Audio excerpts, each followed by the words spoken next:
दोस्तों welcome back to our channel civil mafia. दोस्तों जैसा कि आज आपने हमारा थंबनेल देखा है ना, तो आज उसी थंबनेल पर जो टॉपिक है, जो 7 इम्पोर्टेंट स्किल्स जो हमारे एक सिविल इंजीनियर को साइट पर जाने से पहले आना चाहिए, आज हम उसी पर डिस्कस करने वाले हैं। क्योंकि दोस्तों मैंने देखा है जो बहुत सारे फ्रेशर सिविल इंजीनियर्स होते हैं ना, उनको ये चीजें मालूम ही नहीं होती। इवन कुछ तो मैंने देखा है एक्सपीरियंस सिविल इंजीनियर्स भी होते हैं, उनको ये जो बेसिक थिंग्स है जो साइट में जाने से पहले मालूम होना चाहिए वो नहीं होती है। और जब वो लोग साइट पर जाते हैं फिर उन्हें समझ में नहीं आता काम करना कैसे।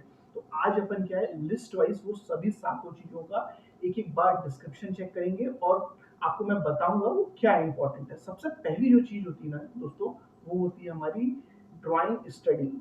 तो सबसे पहले क्या है, जो भी साइट पर बंदा जा रहा है ना, उसको ड्राइंग स्टडी आना बहुत इंपॉर्टेंट है। क्योंकि ड्राइंग में हमारा प्लान होता है, सेक्शन होता है, एलिवेशन होता है। क्योंकि उस एक पर्टिकुलर जो हमारा ड्राइंग होता है उसे 3 पैटर्न्स पर दिखाया होता है। एक तो वो टॉप से कैसा दिख रहा है, देन वो फ्रंट से कैसे दिख रहा है, देन जो क्रॉस सेक्शन होता है उसको वो काट के दिखाते हैं कि वो कैसा दिख रहा है। तो जब आपका इमेजिनेशन पावर उस लेवल पे आप इमेजिन करके जैसा ड्राइंग पे देख पा रहे हो, देन तभी तो आप उसे साइट पर एग्जीक्यूट करवा पाओगे। तो इसलिए कोई भी जो सिविल इंजीनियर न्यू है, फ्रेशर है, उसे ड्राइंग स्टडी मस्ट आना चाहिए। बिना ड्राइंग स्टडी के वो साइट पर एग्जीक्यूशन करवा ही नहीं सकता है। क्योंकि अगर उसे ड्राइंग समझ में ही नहीं आएगी तो जो सुपरवाइजर या फोरमैन है तो उसे वो बताएगा कैसे कि आपको ये काम करना है। तो ये बहुत इंपॉर्टेंट है कि जो भी सिविल इंजीनियर हो उसको ड्राइंग स्टडी कंपलसरी आना चाहिए। अगर ड्राइंग स्टडी नहीं आता है तो वो वर्क एग्जीक्यूट करा ही नहीं पाएगा साइट पर। अब मान लो किसी इंजीनियर को ड्राइंग स्टडी आ गई।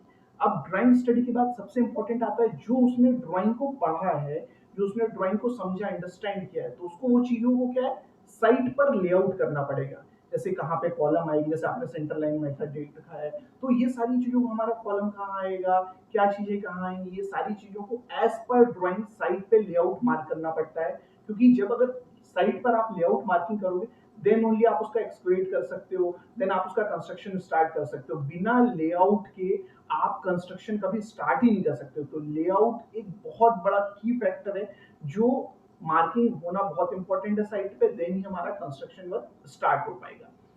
अब इसके बाद क्या आता है हमारा एस्टिमेशन, बिलिंग एंड प्लानिंग। अब दोस्तों ये जो 3 चीजें ना, एस्टिमेशन, बिलिंग एंड प्लानिंग, तो हमें सबसे पहले जब ये ड्राइंग आई है ना, तो उसका एक एस्टिमेट बना होगा कि ये प्रोजेक्ट को करने के लिए या इस काम को करने के लिए टोटल कितना एस्टिमेट लगेगा। अब क्या है, यानी जब ये हमने एस्टिमेट बनाया है तो हमने किसी को वर्क ऑर्डर दिया होगा। तो जब कोई हमारा कॉन्ट्रैक्टर है या चीजें हैं, तो उसको कोई सैप का वर्क ऑर्डर हो गया, नॉर्मल मैनुअल वर्क ऑर्डर या जो भी चीज दी है, आजकल वैसे नॉर्मली सैप का यूज किया जाता है वर्क ऑर्डर देने के लिए।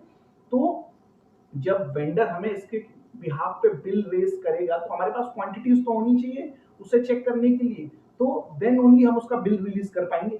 तो उसे बिलिंग भी आना चाहिए। अब जो मैंने आपको एस्टिमेशन बताया दोस्तों, तो आजकल नॉर्मली उसे क्वांटिटी सर्वेयर कहते हैं। यानी ये पूरा एस्टिमेशन का काम उसके थ्रू ही होता है। बट जो हमारा सिविल इंजीनियर है, जो बेसिक अभी फ्रेशर, उसे ये चीज पता होनी चाहिए। क्योंकि अगर जब उसने ड्राइंग पढ़ी है, देन तभी तो उसका एस्टिमेट कर पाएगा। अगर उसने ड्राइंग ही नहीं पढ़ी तो एस्टिमेट कैसे पड़ जाएगा, उसकी लेंथ कितनी है, सारी चीजें। देन आता है दोस्तों हमारा प्लानिंग।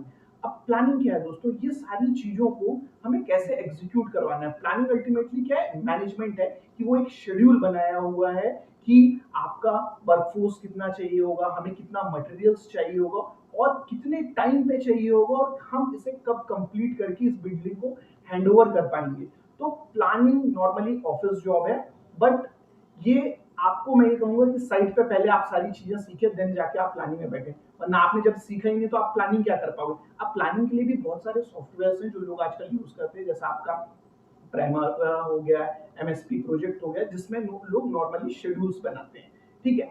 अब सबसे इंपॉर्टेंट इसके बाद आता है हमारा बीबीएस। दोस्तों बीबीएस है नॉर्मली बार बेंडिंग शेड्यूल।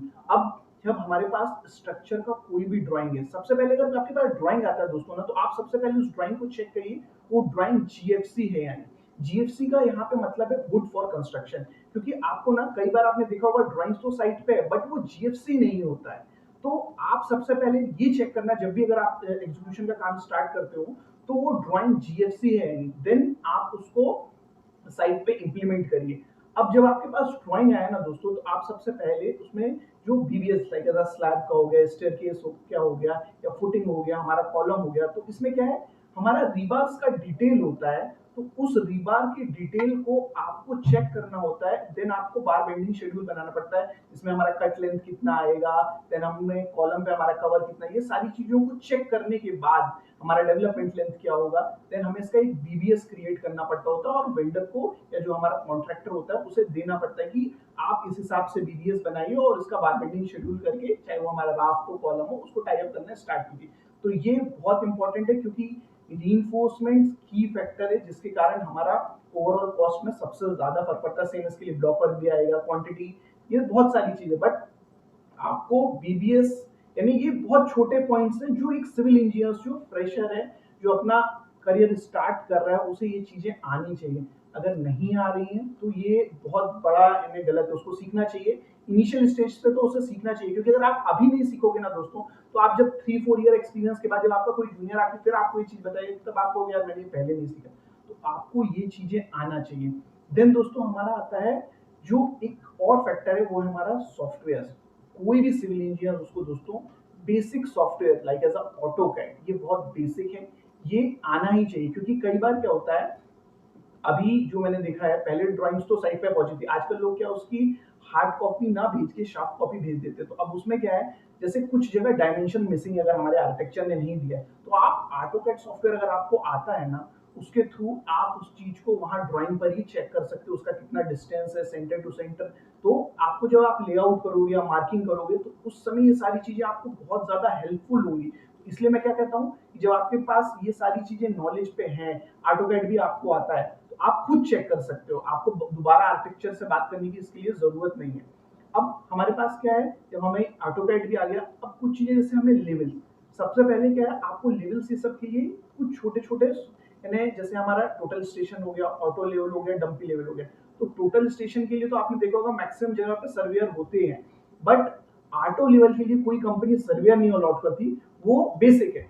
और डंपी लेवल ये हर इंजीनियर्स को आना चाहिए, क्योंकि आपको किसी भी स्ट्रक्चर को, छोटा से छोटा स्ट्रक्चर उसका एक लेवल देना पड़ता है, चाहे आपका स्लैब हो गया, कॉलम की आपकी कहाँ तक कंक्रीट फिलिंग आएगी, आपको बैक फिलिंग करना है, लेयर वाइज करना है, तो आपको इस चीज के लिए ना किसी एक पॉइंट पर मार्किंग करना पड़ेगा, रेफरेंस पॉइंट बनाना पड़ेगा, क्योंकि आप ये सारे जो बेंचमार्क है ना, किसी एक दूसरे प्लॉट से अपने प्लॉट पर लेके आए होंगे, तो उसको आपको वहां से दूसरी जगह शिफ्ट करना होगा, जिसके लिए आपको ऑटो लेवल आना कंपलसरी है। और अगर आपको ऑटो लेवल नहीं आएगा तो ये बहुत बड़ा नुकसान है आपके लिए।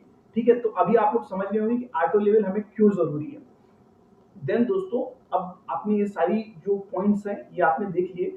अब एक और इंपॉर्टेंट चीज है, वो है सबसे हमारा quality control and safety major. तो दोस्तों जब भी आप काम करते हो ना, तो हर काम की क्या होती है, एक चेकलिस्ट होती है। आपके मटेरियल का भी एक प्रॉपर डिस्क्रिप्शन होगा, सीओपी होगा, कि आप जैसे स्लैब का कास्टिंग करना चाहते हो उसके प्रॉपर प्रोसीजर होंगे, कैसे आपको रिबार टाई करना है, कैसे स्लैब का बॉटम करना है, शटरिंग लगाना है। तो ये आपके क्वालिटी के स्टैंडर्ड में विद सेफ्टी ये सारी चीजें दी होंगी, जिसे आपको क्या है, साइट पर अपने कॉन्ट्रैक्टर के थ्रू आपको इंप्लीमेंट करवाना होता है। तो अगर आप ये क्वालिटी, सेफ्टी और जितने भी इसके अच्छे प्रोसीजर अगर आप पढ़ के रखेंगे, ये पूरे स्टैंडर्ड्स आपको जानते होंगे, आप आईएस कोड्स को पूरा पढ़ के रखेंगे, देन आप इस चीज को अपने कॉन्ट्रैक्टर को या सुपरवाइजर जो भी आपके नीचे काम कर रहा है, आप बता पाओगे। तभी तो आपको क्या कहते हैं, जो यानी मैनेजमेंट स्किल्स आपका डेवलप होगा, वरना आपका मैनेजमेंट स्किल डेवलप नहीं होगा। देन आपको क्या करना है, आपके पास पर डे कितना मैन पावर आया है, कितना आपको मटेरियल का रिक्वायरमेंट है, कितना मशीनरी का रिक्वायरमेंट है, ये आपको पर डे खुद कैलकुलेट करना है एक दिन पहले।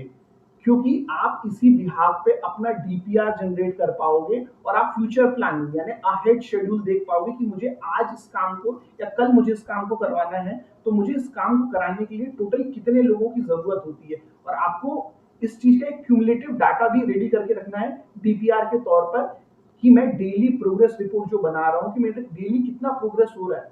देन ओनली आपकी साइट पे क्या है, कंटिन्यूअस प्रोग्रेस आता जाएगा, और आपको पता लगता जाएगा कि आपको क्या क्या चीजों की नेसेसिटी है इस एक पर्टिकुलर काम को कराने के लिए।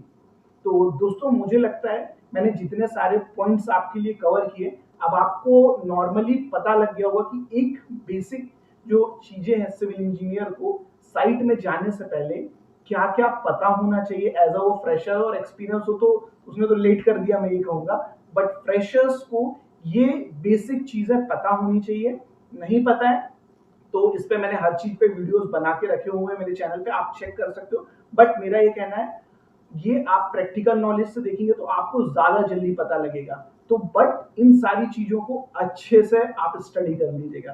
तो अब मुझे नहीं लगता आप में से किसी का कोई डाउट होगा इससे रिलेटेड। अगर आपका फिर भी डाउट है, आप मुझे कमेंट सेक्शन पे लिख दीजिएगा, मैं आपका वो डाउट भी सॉल्व करके दूंगा। तो फ्रेंड्स, आज की वीडियो में इतना ही। अब मैं मिलता हूँ आपसे नेक्स्ट वीडियो में। तब तक अपना ख्याल रखना और कोशिश करना हमेशा लर्निंग एटीट्यूड रखना। अगर आप लर्निंग एटीट्यूड रखोगे तो आप हमेशा ग्रो करोगे। ये सबसे बड़ा एडवांटेज है, जो जो ये रखा है वो हमेशा एकदम टॉप तक गया है। तो फ्रेंड्स, अब मिलता हूं मैं आपसे नेक्स्ट वीडियो में। Bye bye.